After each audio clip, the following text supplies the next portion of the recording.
Magandang araw po sa lahat. Bago po magsimula ang mga kwento natin ngayong gabi, nais ko lang pong ipaalam na magbabalik na po tayo sa pag-upload ng mga bagong kwento tuwing Martes at Huwebes kada linggo. Dating gawi po tuwing 8:00 ng gabi. Sana po ay sabay-sabay ulit tayo sa pagsigaw sa ating mga kwento. Pakikisuyo na lang din po ako na mag-subscribe na sa ating channel at huwag kalimutang mag-like, comment at share ng ating mga videos.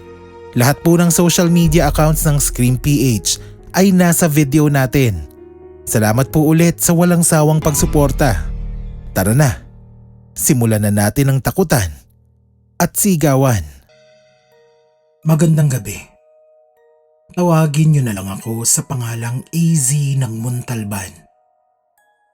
Sana ay mapansin ninyo ang kwentong ito. Matagal-tagal na din ako nakikinig ng mga storya dito at gusto ko lang ding ibahagi ang ilang mga karanasan ko sa Yunisan sa probinsya ng Quezon. Mga magbabarkada kaming na nagbalak ng outing mula Quezon City papuntang Yunisan, Quezon Province. Yung iba sa amin ay nakakotse. Tapos may 4 na nakamotor. Yung mga bata na anak ng iba pa naming kabarkada at mga asawang buntis nandoon na sa loob ng kotse.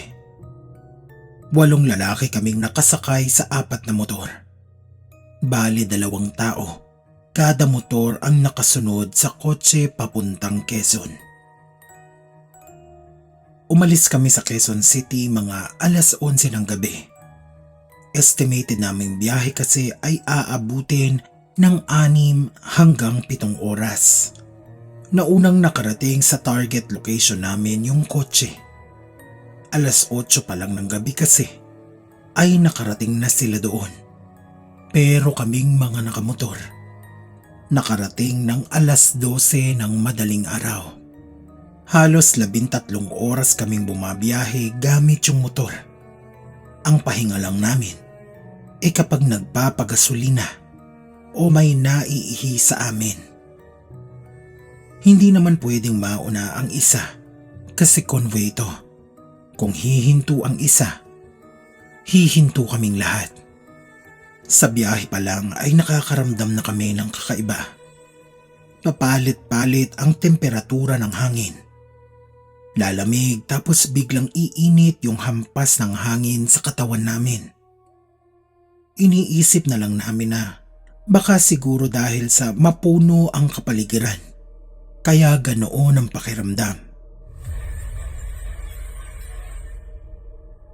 Kaya nagdire-diretso na lang kami sa pagmamaneho. Habang nagdadrive, napansin namin na parabang ang haba ng kalsadang dinadaanan namin at tila ba hindi natatapos ang daanang ito. Nagsenyas na ang isa na napansin din ang kakatuwang pangyayari. Una pa lang ay napagtanto naming para lang kaming umiikot sa isang lugar. Ngunit upang mapatunayan, hindi kami huminto. Nagpatuloy lang kami sa pag-ikot at kahit isa sa amin ay walang nagbalak na huminto dahil sa takot. Takot hindi dahil sa kababalaghan, kung hindi takot na baka makaengkwentro kami ng NPA. Sobrang dilim kasi ng kalsadang yon at puro kakahuyan. Ang tanging liwanag lang na makikita namin ay nanggagaling sa liwanag ng buwan. Sa totoo lang, ay nagbalak na lang kaming bumalik sa Quezon City kasi anong oras na noon. Ngunit hindi pa rin kami nakakarating sa target location namin. Nung mga oras na yun, sinubukan na naming huminto saglit at naisipan na baka naengkanto kami. Sabay-sabay kaming nagsibalik-tara ng damit para makaiwas sa pagpaikot-ikot sa kalsadang ito. Nang magsimula na kaming bumiyahe ulit, kakatwang nakakita kami ng isang bahay na may nakaburol na patay. Huminto kami ulit para magtanong. Nung una, nagkakatakutan pa kami kasi walang katao-tao sa lamay. Kaya nagtao po na lang kami. Swerte din naman na may lumabas na isang babae at sa kanya kami nagtanong. Gusto lang naman naming malaman kung malayo pa ba ang lalakbayin namin. Magandang gabi ho. Magtatanong lang ho sana. Ano ho yun? Itatanong lang ho sana namin kung malayo pa po ba kami sa Malantadang Beach. Naku, malapit na. Diretso dyan, makakakita kayo ng papasok ng Yugan. Hindi naman kayo mawawala kasi may nakapaskil naman na Malantadang Beach. Matapos namin siyang tanungin, nagpasalamat na kami at nagpatuloy na sa biyahe. Wala pa sigurong 1 minuto, nakarating na kami sa location. Ngunit mas grabe pa pala ang mangyayari sa amin. Pagdating doon, inuman na agad ang nangyari at inabot kami ng 3:00 ng madaling araw. Nagkayayaan maghanap ng bar o kahit simpleng maiinuman lang dito sa probinsya. Siguro dahil na din sa tama ng alak. Nagsigala kami kahit 3:00 na ng madaling araw. Una kaming pumunta sa 7-Eleven sa may palengke para bumili ng sigarilyo. Doon na din kami nagtanong sa tricycle driver kung may bukas pa bang inuman o kung meron bang malapit na beer house. Itinuro kami ng isang driver sa isang kalsada. Daanan daw namin yun at may makikita kaming inuman. Dahil nakamotor naman kami, dali-dali kaming pumunta sa kalsadang yun na isa palang subdivision. Madilim doon na parang walang nakatira sa mga bahay. Ni wala kang makikitang bahay na may nakabukas na ilaw. Ngunit sa gitna ng kadiliman ng lugar, may nakita kaming nagliliwanag. Yun na pala yung sinasabing beer house. Sobrang liwanag doon sa beer house. Maganda yung lugar kung tutuusin, pero walang mga taong nakaupo sa lamesa. May mga baso, pero wala namang umiinom. Habang naghahanap kami ng waiter o kahit sinong makakausap, nagpasabi yung isa kong kasama na ihing-ihi na daw siya, kaya pupunta muna siya sa banyo. Pagpasok niya sa loob ng banyo, tumambad sa kanya ang isang malaking salamin sa tapat ng pinto. Hanggang sa bigla na lang naming narinig na sumisigaw yung kasama namin. Uy pre, tara na, huwag ka na umihi dyan. Umuwi na tayo. Bilisan niyo, tara. Nagtanong kaming lahat kung bakit. Kasi nakulantang kaming lahat sa sigaw niya. Ngunit ayaw niyang magsalita. Yung isa naming kaibigan naman, namumutla na. Kaya kinutuban na rin kami at nagmadali nang umalis. Pagbalik namin sa resort, doon na nagkwento yung kaibigan namin. Ayon sa kanya, may nakita daw siyang isang babae doon sa salamin sa loob ng banyo. Normal naman daw ang itsura ng katawan, ngunit mahaba daw ang buhok at nakayuko habang nakaharap sa kanya.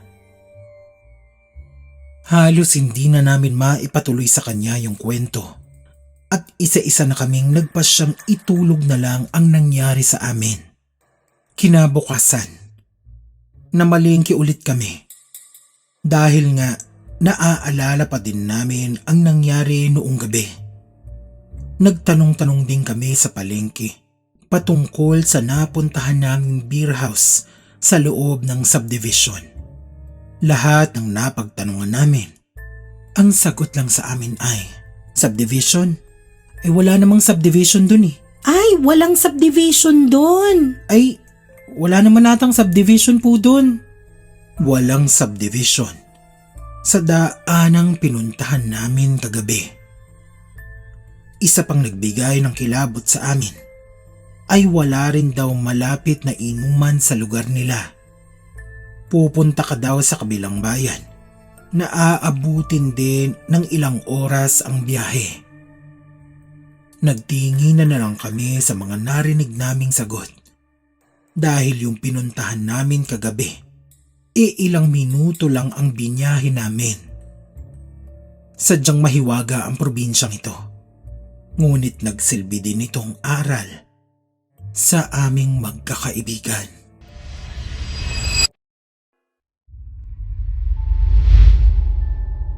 Isa akong insurance agent. Hindi ko na lang sasabihin kung anong insurance company. Pero nag-decide kami noon ng team namin na mag-relax muna. Kaya nag-team building kami. Since pare-parehas naman kaming mahilig sa nature at gusto naming malapit lang sa Maynila, napili namin na pumunta sa Mahayhay. Well, hindi ganoon kalapit. Pero ito na yung napagdesisyon na namin. Noong mga panahon na yon, hindi pa masyadong developed yung Mahayhay. Pero may mga cottages na pwede mong tuluyan. Kaya okay na din. So pagdating pa lang namin doon, nag-swimming na kami agad para hindi sayang yung araw.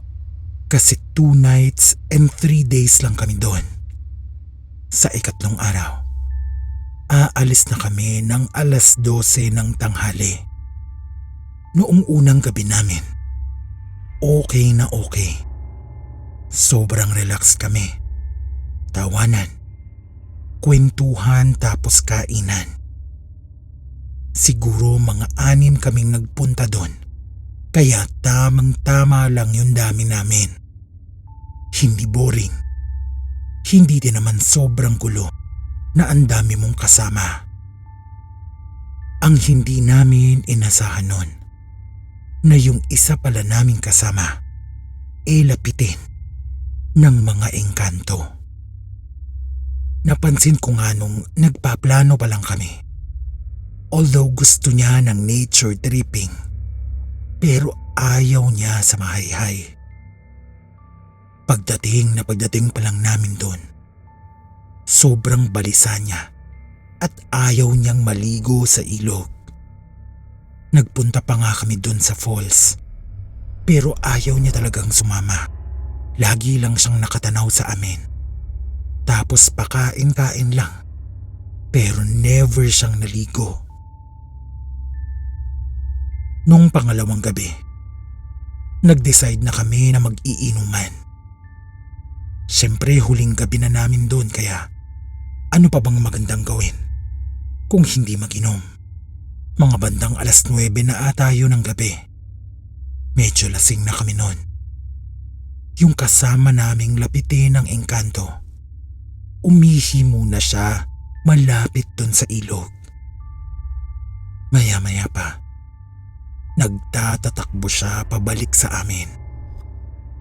Di tinanong naman namin siya kung bakit nagmamadali siyang bumalik. Sabi niya sa amin, may nakita daw siyang mga babaeng maitim sa bandang ilog. Nung una natawa talaga kami kasi anong babaeng maitim? Kaya pumunta na doon yung isa naming kasama na medyo matapang. Siguro kasi lasing na din siya. Sabi niya, wala naman daw tao doon sa ilog. Tsaka kasi gabi na din noon kaya yung mga bisita nagpapahinga na. Kaya sinabi na lang namin na mag-relax lang siya kasi wala namang tao doon. Di nagtuloy lang kami sa inuman. Pero nung medyo late na, pumasok na kami sa loob ng inuupahan namin. Pero yung kasama namin na yon, hindi pa din siya mapakali. E di tinanong na naman namin siya kung bakit. Sabi niya, nakasilip daw sa bintana yung mga babaeng maitim. E di kami naman, nagsimula na kaming mawirduhan sa kanya kasi kung ano-anong sinasabi. Hanggang sa unti-unting nag-iba yung pakiramdam sa kwarto. Alam mo yung bigla kaming tumahimik lahat. Walang kadahi-dahilan. Dead air lang kami. Naririnig lang namin yung pag-andar ng electric fan tsaka yung pag-ihip ng hangin sa labas ng kwarto. Habang tahimik ang lahat, unti-unti kaming nakarinig ng mga naglalakad sa labas ng kwarto namin. Nagkatingin-tinginan kami para siguraduhing naririnig ng lahat yung naglalakad sa labas. Nilingon din namin pero wala talaga kaming makita. Pero yung kasama namin, halos magtago na sa ilalim ng lamesa sa sobrang takot. Ang ginawa na lang namin, isinarado na lang yung mga bintana. Malamig din naman at natulog na. Kinabukasan, habang bumabiyahe kami pa uwi, ipinakwento namin kung ano bang nakita nung kasama namin nung gabi. Sabi niya, 5 babaeng maitim daw yun na nakita niya sa ilog na para bang tinitignan kami habang nag-iinom. Siguro, naingayan sa amin. Hindi ako sure. Nung nasa loob na kami ng kwarto, nakikita niyang nagpapabalik-balik daw yung 5 babae sa tapat ng bintana namin. Yung tipo bang binabantayan kami. Yung itim daw nila hindi daw balot ng putik o lupa. Parang gano'n na daw talaga yung balat nila. Maitim na maitim daw. Tapos puting-puti yung mata na may maliit na tuldok na kulay pula sa gitna ng mga mata nila.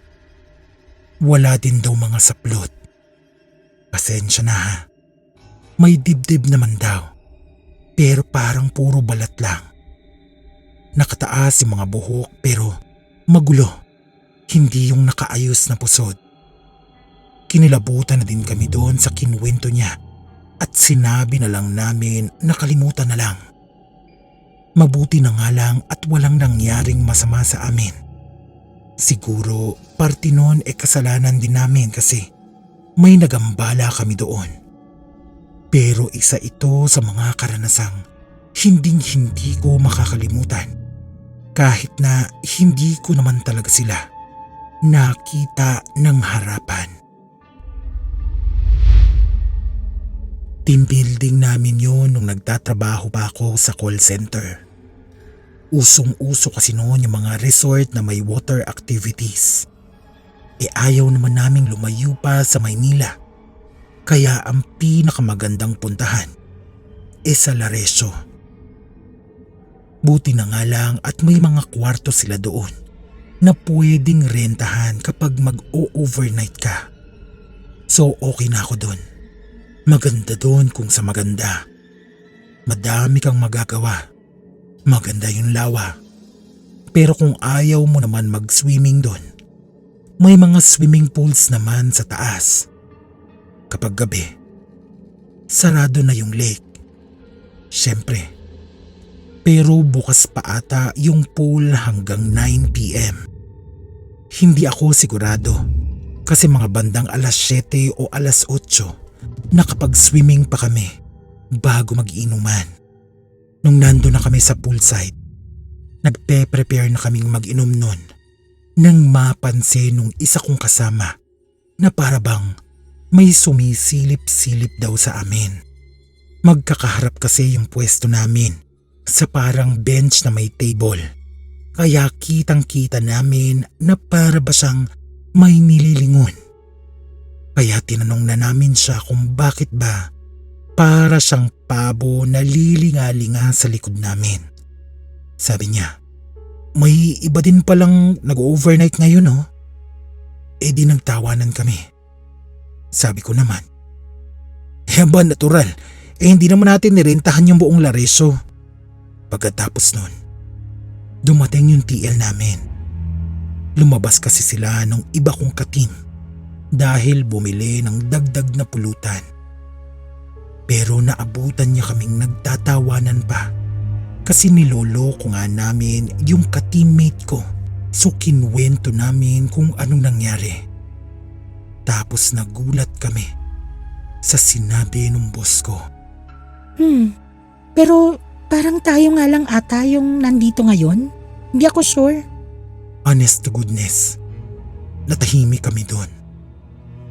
Hindi kasi namin alam kung paano magre-react. Kompleto kasi kaming mga naiwan doon. Tapos yung iba naman naming kasama lumabas. So technically, walang ibang nag-overnight stay nung araw na yon. Wala dapat tao doon. Sabi pa ng TL ko. Bakit? Ano bang nangyari? E di kinuwento namin yung nakita namin. Habang nasa kalagitnaan kami ng pagkikwento, biglang sumigaw yung kasama ko na yon. Ayun oh! Sumisilip na naman! E di nagtakbuhan yung iba naming kasama kung saan niya nakita yung sumisilip. Para once and for all, makita na kung sino yon. Pagdating nila doon, nagulat sila ng walang tao. Pero hindi yon ang nagpatakot sa kanila ng sobra. Mas kinilabutan sila nang makitang dead end na yon. Parang pader ng kusina ng restaurant doon. Hindi ko na matandaan basta wala dapat siyang lulusutan palabas. Imposible namang ganun kabilis umakyat sa pader kung sino man yun o kaya pumasok sa kung saang butas, hindi ba? Natatakot na din kami kaya sinabi ng TL ko. Naku, hayaan nyo na yon. Parte ng buhay yung mga ganyang katatakutan. Tara na, mag-inom na lang tayo. So imbes na matakot kami, nag-inuman na lang para makalimutan na yon. Baka din daw kasi namamalikmata siya. Pero sabi naman niya, hindi daw. Totoong totoo daw yung nakita niya. Nagpunta kami ng mga kaopisina ko noon sa Kalatagan. Hindi naman masyadong grabe yung nangyari sa amin. Pero ngayon lang kasi ako naka-experience ng ganito. Ako kasi, naniniwala ako na mas matakot ka sa buhay kesa sa mga patay. Pero kapag nandoon ka na pala sa sitwasyon na may nagpaparamdam na sa'yo, iba din pala yung pakiramdam. Para kang nakukulong sa kinalalagyan mo na hindi ka man lang makakilos. Nagrenta kami ng maliit na beach house sa Kalatagan. Gusto lang naman namin mag-relax tsaka kalimutan muna ang trabaho kahit ilang araw lang. Nasanay kami noon na mag-staycation lang sa Maynila. Pero ngayon kasi, gusto namin out of town na talaga para totally ibang environment na. Pagdating namin doon, napaka-relaxing mong lugar. Nature kung nature. Maigsi lang yung stay namin doon. 2 days and 1 night lang kasi pagkatapos nun, may business trip kaming pupuntahan. Although travel yun, para naman kasi sa trabaho. Kaya hindi din kami talaga makakapag-enjoy. Buong maghapon nagdagat lang kami. Tapos kain. Dinong gabi, inom naman.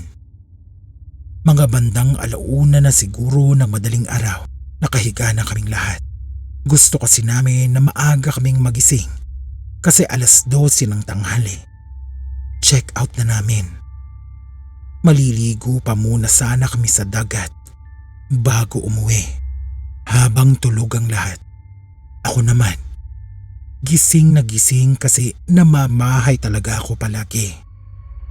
Para bang hindi makahanap ng pwesto yung katawan ko para antukin. Habang nakapikit, may naririnig akong nag-uusap sa labas lang ng beach house namin. Madami sila na parang isang grupo. Hindi ko maintindihan yung sinasabi. Hindi Tagalog.